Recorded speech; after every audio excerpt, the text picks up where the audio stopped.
Караңыздар, бул жерде суроо бактылуулук жөнүндө экен.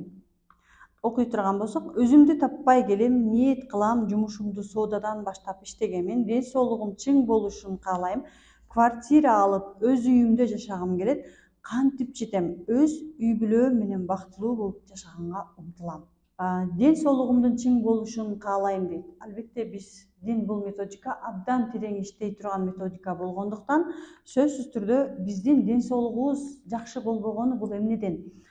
Бул биздин ата-энебизге болгон, ата-энебиздин сүйүүсүн өзүбүзгө алгыбыз келет, ата-энебиздин көңүлүн өзүбүзгө бурдургубуз келген учурда кичинекей кезибизде биз ооруганда гана апа менен атам мени жакшы көрөт экен деп ойлоп калган моменттер болот да.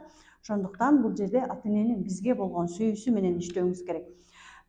Квартира алып өз үйүмдө жашагым келет дегени, демек бул материалдык дүйнөгө адамдын фокусу жок болсо, анда биз квартира, машина, акча, бриллиант, алтын, ушул нерселерге биздин фокусубуз жок болгондо, ал нерсе биздин жашообузга келбейт. Демек, бул айым өзүнүн сырткы дүйнөсү менен иштөө керек.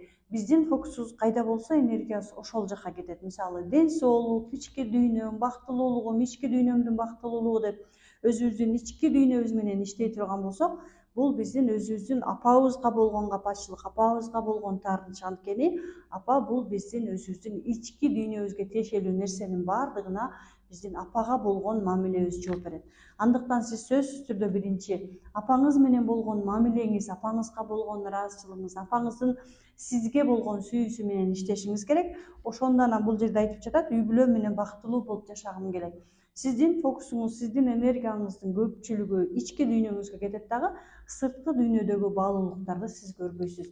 Ошондуктан биринчи апа менен, андан соң ата менен иштөөңүз керек.